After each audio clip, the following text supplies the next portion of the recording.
support that statement. And what they cited was as follows. Since the end of World War I, we have been responsible for what they call the institutionalizing of conflicting interests. And they are so prevalent inside this country that they can never be resolved. This came to me as an extraordinary shock because the men who made the statement were men who were deemed as the most prominent bankers in the country. The bank of which I was a part was spoken of as a Morgan bank. And coming from men of that caliber, a statement of that kind made a tremendous impression on me. And the type of impression that it made on me was, I wondered if I, as an individual and what they call a junior officer of the bank, could, with the same enthusiasm, foster the progress and the policies of the bank. I spent about a year trying to think this out and came to the conclusion that I would have to resign. I did resign, and as a consequence of that, had this experience. When my letter of resignation reached the desk of the president of the bank, he sent for me. And I came to visit with him, and he stated to me, Norm, I have your letter, but I don't believe you understand what's happened in the last 10 days. And I said, no, Mr. Corcoran, I have no idea what's happened. Well, he said the directors have never been able to get your report to them out of their mind. And as a result, they have decided that you, as an individual, must begin at once, and you must reorganize this bank in keeping with your own ideas. And he then said, now, can I tear up your letter? And inasmuch as what had been said to me was offering me, at the age of, by then, 33, about as fine an opportunity for service to the country as I could imagine, I said yes. And they said they wished me to begin at once.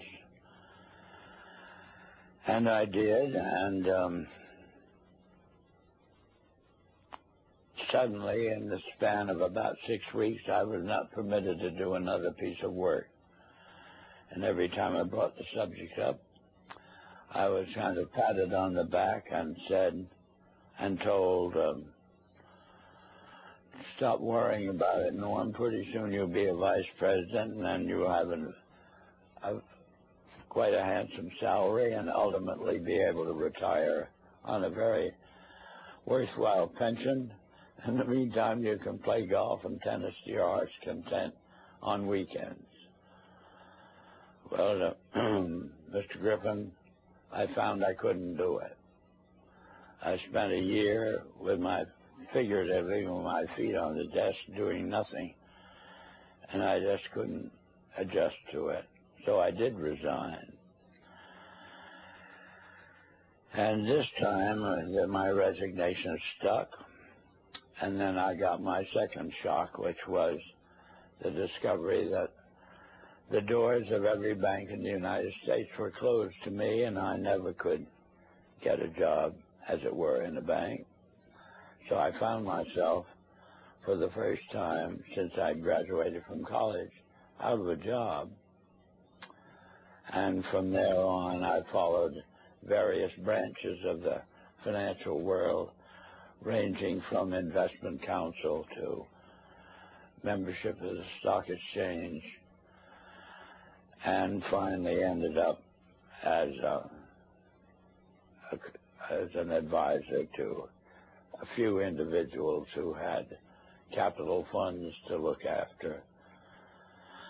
In the meantime, my major interest became very specific, which was to endeavor by some means of getting the educational world to actually, you might say, teach the subject of economics realistically and move it away from the support of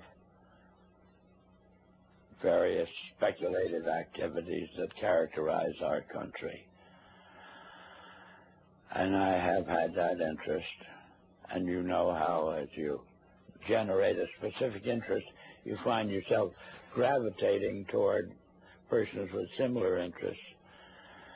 And ultimately, I found myself kind of the center of the world of dissatisfaction with the direction that this country was headed. And that's on one direction, and this same way I found myself in contact with many individuals who on their own had done a vast amount of studying and research in areas which were part of the problem. And well, Mr. Dodd, if I may interrupt here for a second, at what point in your career did you become connected with the Reese Committee?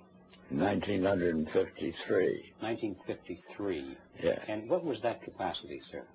That was the capacity of what they call Director of Research for the Reese Committee. Can you tell us what the Reese Committee was attempting to do? Yes, I can tell you. It was operating and carrying out instructions embodied in a resolution passed by the House of Representatives, which was to investigate the activities of foundations as to whether or not these activities could justifiably be labeled un-American without, I might say, defining what they meant by un-American.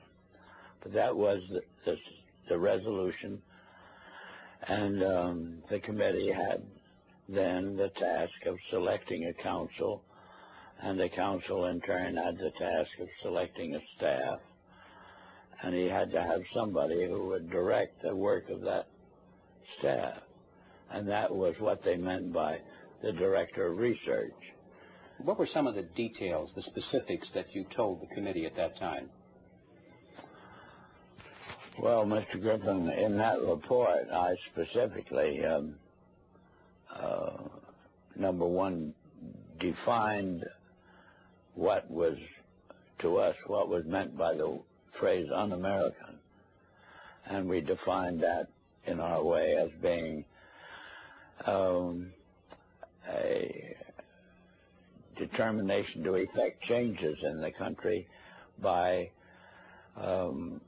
unconstitutional means. We have plenty of constitutional procedures, assuming that we wish to effect a change in the form of government or that sort of thing.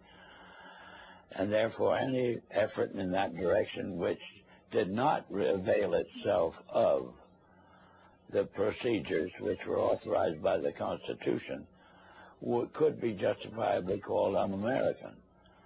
That was the start of educating them up to that particular point. The next thing was to educate them as to the effect on the country as a whole of the activities of